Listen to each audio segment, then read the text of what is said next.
Okay, so there's been a lot of work looking at access site practice and outcomes. We know that half of all major bleeding complications occur through the access site, and a switch from transfemoral to transradial is associated with a reduced risk of access site related bleeding complications. And this translates to reduction in mortality outcomes in high-risk patients. So a number of randomised controlled trials have shown reduced risk of mortality associated with the transradial access site, particularly in ACS groups. There's also other endpoints. So for example, there's a health economic impact. Patients stay for less time, they have less complications. So there's cost savings associated with radial. And finally, there's patient preference. Patients are often very nervous going to have an angioplasty procedure, and having someone fidgeting around in their groin trying to get access leads to pressure for the patient, whereas having a radial approach is much more greater comfort and earlier mobilisation for the patient.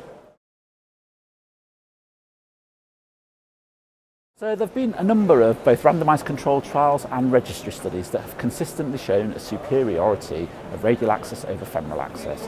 One of the first bits of data was from the rival study. So overall the study was negative, but in the STEMI subgroup there was a 30% reduction in mortality. Thereafter there was a number of other randomised controlled trials, such as the rifle STACS trial and the radial STEMI trial, again in STEMI population, consistently showing reductions in mortality endpoints, or composite endpoints including major bleeding. More recently, the Matrix trial has again shown efficacy in the primary endpoint of radial over femoral.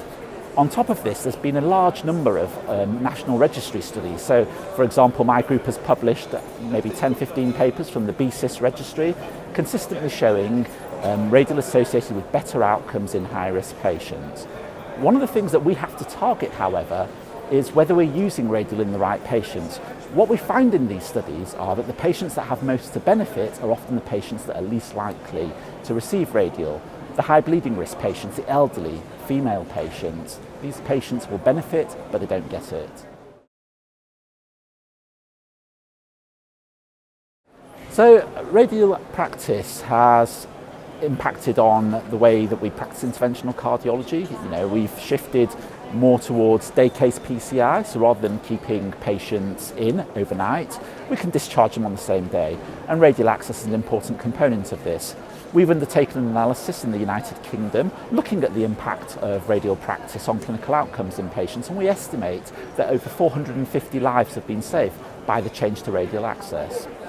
Furthermore, we've undertaken a health economic analysis that we published this year, and again we showed that transradial access, since its adoption in the United Kingdom, has saved up to about $13 million or pounds. One of the problems is, though, certainly in the United Kingdom, is that there's huge heterogeneity in the adoption of radial access. So you have some areas that have adopted it readily, so over 90%, and other areas that have lagged behind. And this is really producing inequality in patient outcomes from a national perspective. I mean, it's a safer procedure, so you have reduced risk of bleeding complications, and we know that major bleeding complications is associated with short and longer term mortality. I think one of the things that we have to be mindful of as an interventional community when undertaking these procedures is maintaining radial patency. Often individuals undertake these procedures and think the procedure's finished once they've deployed the stent, and that's not the case. We need to think about how we can maintain patency of the radial artery, because that's going to be really important for future procedures. We know that patients that have these procedures will have future procedures, and you don't want to lose an important access site. So it's thinking about things such as patent hemostasis, anticoagulation, monitoring the radial artery, and really thinking about how to optimise radial patency.